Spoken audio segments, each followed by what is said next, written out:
Pada awalnya, kita melihat apa yang tampak sebagai akibat dari sebuah pembantaian. Darah dan kekacauan telah menyebar ke seluruh wilayah.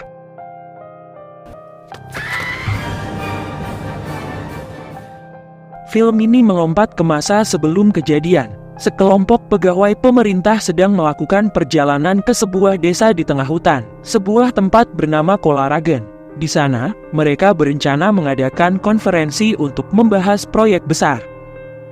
Sebagai bagian dari kantor pemerintah kota, tim telah menyetujui dan mengatur pembangunan pusat perbelanjaan modern besar-besaran di daerah tersebut yang masih merupakan daerah pedesaan dan belum berkembang. Kita diperkenalkan dengan Angela, yang merupakan kepala kantor kota Madya. Lalu, ada pemimpin proyek, Jonas, yang merupakan orang yang sangat arogan dan egois. Temannya, Kat, sepertinya tidak melakukan apapun selain memuji Jonas, dan mengolok-olok semua orang di grup. Selanjutnya kita melihat Lina yang kembali bekerja setelah beberapa waktu istirahat karena masalah kesehatan. Kita juga bertemu dengan Amir yang memiliki perasaan terhadap Lina, namun terlalu takut untuk mengungkapkannya. Selain mereka, anggota lainnya termasuk Eva, Torbjorn, Nadja, dan Anet. Rombongan berhenti di lokasi pusat perbelanjaan, karena pembangunan resmi dijadwalkan pada hari berikutnya. Angela memuji timnya, khususnya Jonas, yang berhasil mencapai kesepakatan dengan perusahaan besar seperti IKEA agar segera memperoleh ruang di mall untuk bisnis mereka. Dia juga menyatakan bahwa mereka berada di sini untuk kegiatan membangun tim profesional, di mana mereka akan belajar bagaimana bekerja sama dengan lebih baik. Rombongan kemudian berangkat ke tempat tujuan, sementara kita melihat seorang pria misterius mendayung perahu dan menuju ke suatu tempat. Tak lama kemudian, rombongan sampai di Colars John Holiday Village yang terletak di tengah hutan. Resor ini dikelola oleh seorang wanita bernama Jenny, didampingi oleh pemandu, penjaga, dan koki.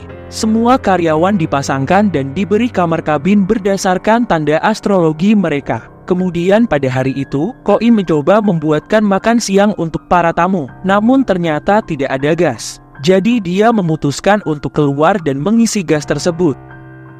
Dia masuk ke mobilnya dan mendengarkan radio, di mana dia mengetahui bahwa banyak orang menentang pembangunan mall. Tiba-tiba, sesuatu menghantam mobilnya, dan ketika dia pergi untuk memeriksa, dia melihat ada jebakan yang dipasang di jalan.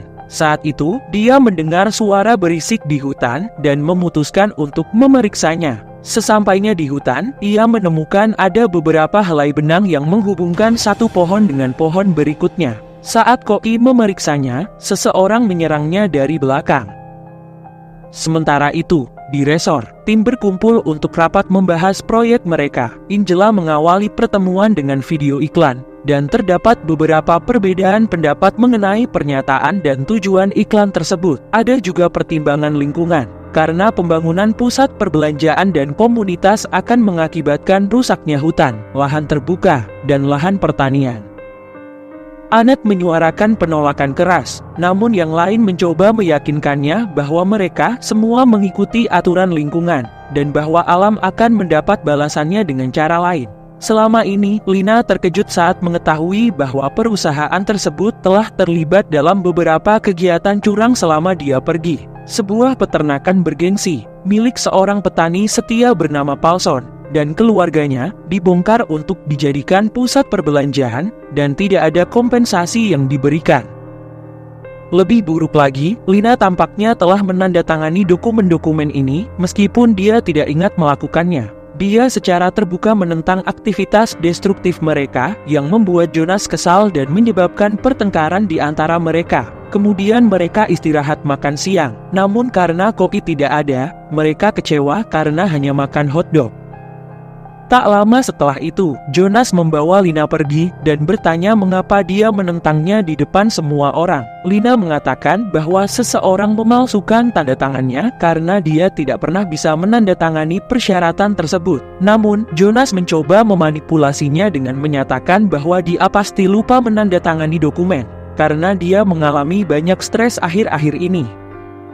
Sementara itu, Nadja mengaku keuangannya tidak sesuai dan bersikeras agar anggarannya diperiksa secara menyeluruh. Namun Angela menyuruhnya berhenti membicarakannya demi menghindari suasana kerja yang tidak bersahabat. Di tempat lain, kita melihat pekerja desa lainnya pergi bersantai sambil minum bir. Tapi tiba-tiba,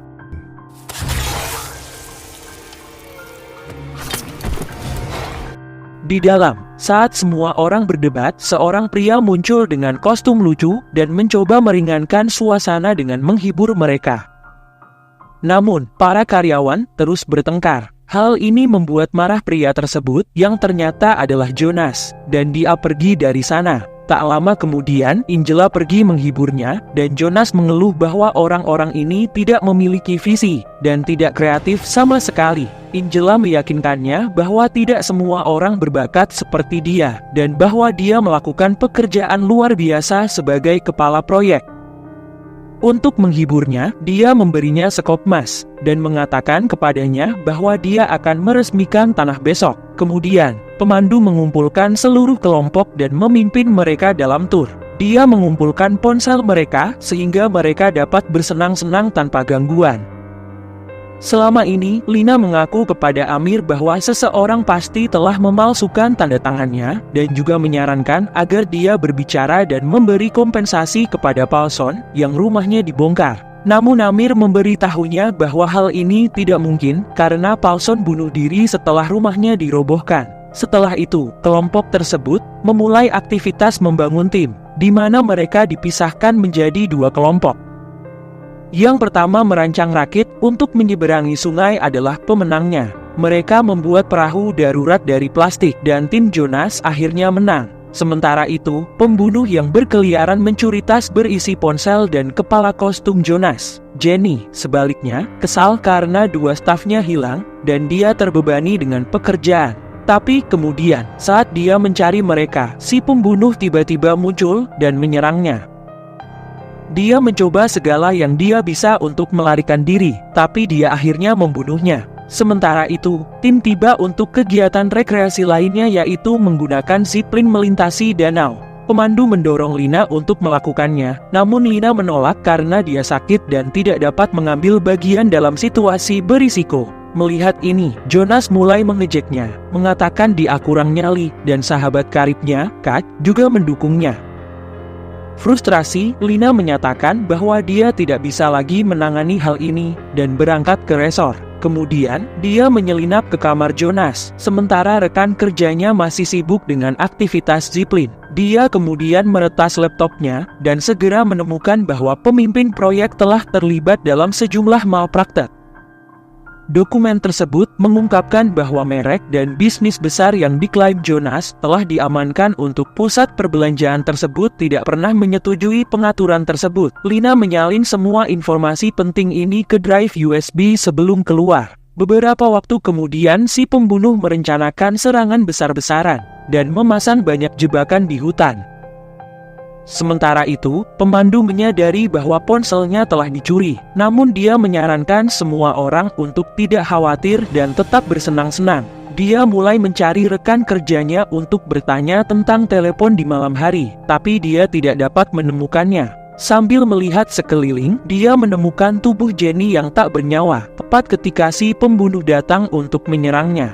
Pemandu mencoba melarikan diri, tapi sayangnya, dia akhirnya terbunuh sama seperti yang lain.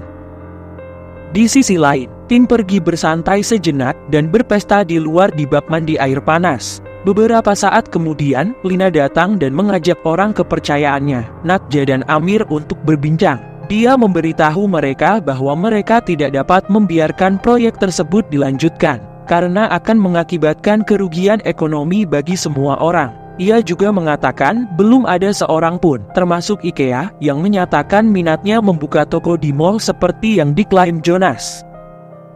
Begitu mall dibuka, semua orang akan disalahkan atas kerugian besar karena baik IKEA maupun bisnis lain tidak datang. Sementara Jonas akan bekerja di perusahaan lain dengan gaji yang bagus, karena dia sudah menandatangani kontrak dengan mereka. Lina kemudian keluar dan mengungkapkan rencana Jonas di depan Kat. Mendengar ini, dia dengan tenang mengatakan bahwa dia ingin berbicara dengannya sendirian dan membawanya ke kamarnya.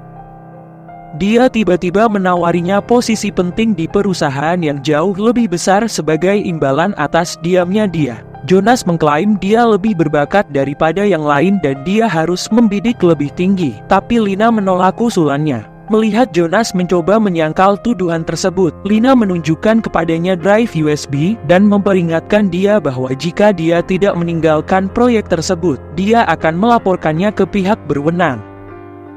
Di luar, semua orang sudah kembali ke kamar masing-masing, kecuali Annette dan Gus. Tiba-tiba pembunuhnya muncul, dan saat melihat topengnya, Gus curiga itu Jonas. Namun, asumsinya terbukti salah. Pembunuhnya dengan kejam memutilasi dan membunuhnya. Melihat ini, Annette ketakutan dan melarikan diri sebelum si pembunuh bisa membunuhnya. Tak lama kemudian, Angela keluar dari kamarnya untuk mencari staf resor karena dia lapar. Namun, dia melihat area resepsionis kosong.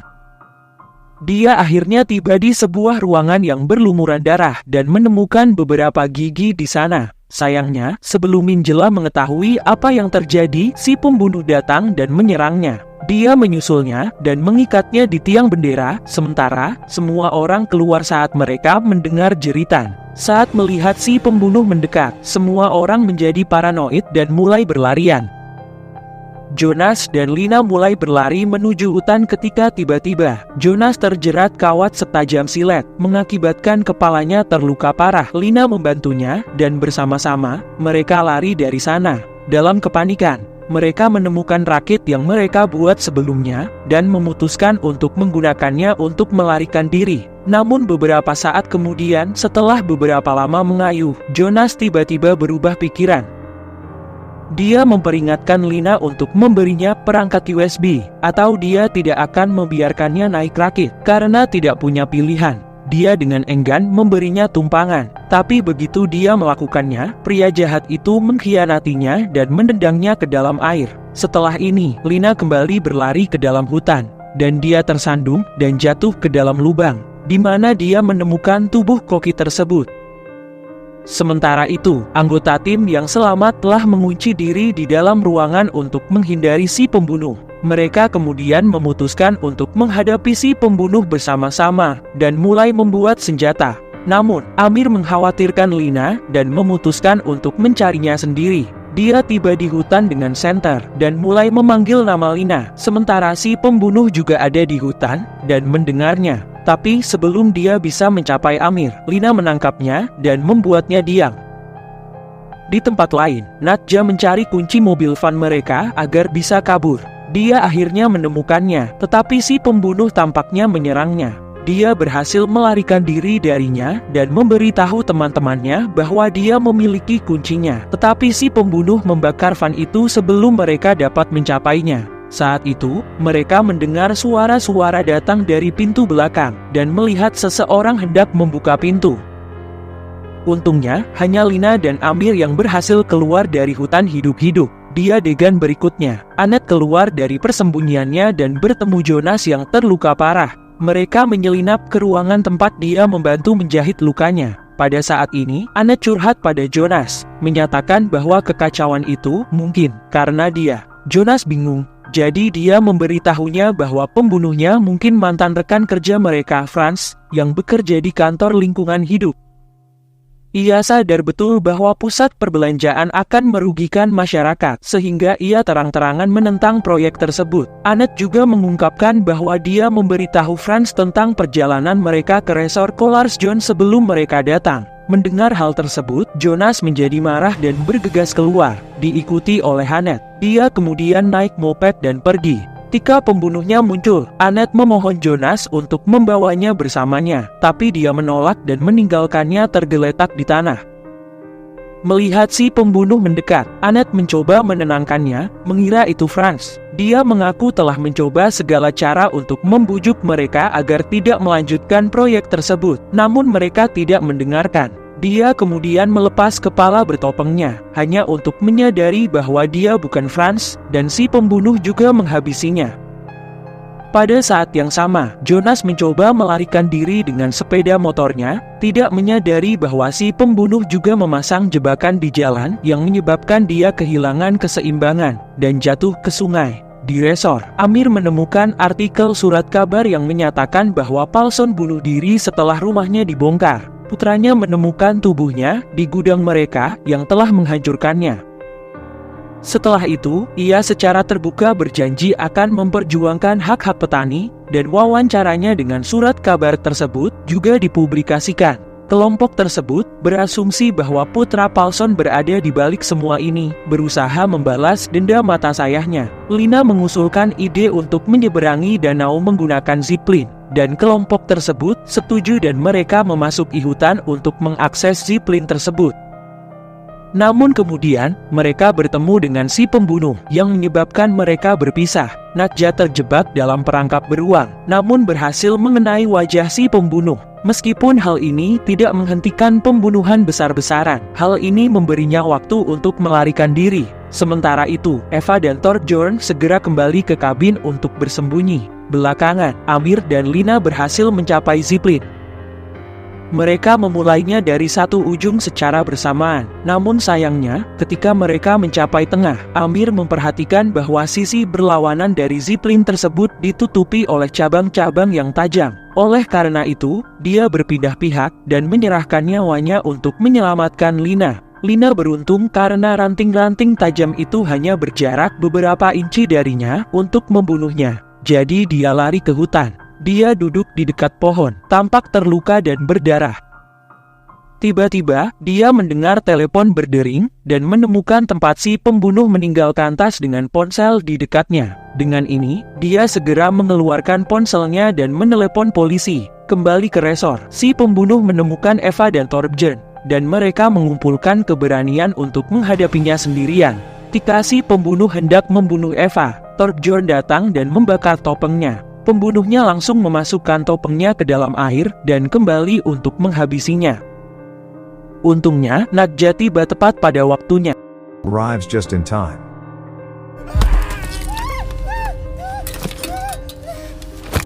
Dia berhasil memenggal kepala si pembunuh. Beberapa waktu kemudian, Lina melihat mobil polisi datang. Jadi dia mencoba mendekati mereka. Tapi saat itu, Jonas muncul entah dari mana dan menangkapnya. Dia menuduhnya menghancurkan hidupnya dan dia siap membunuhnya, sehingga dia tidak mengungkapkan informasi yang merugikannya. Tak punya pilihan, Lina pun melawannya dengan kejam. Dalam perjuangan yang brutal, dia akhirnya mencabut garis rambutnya dan membunuhnya.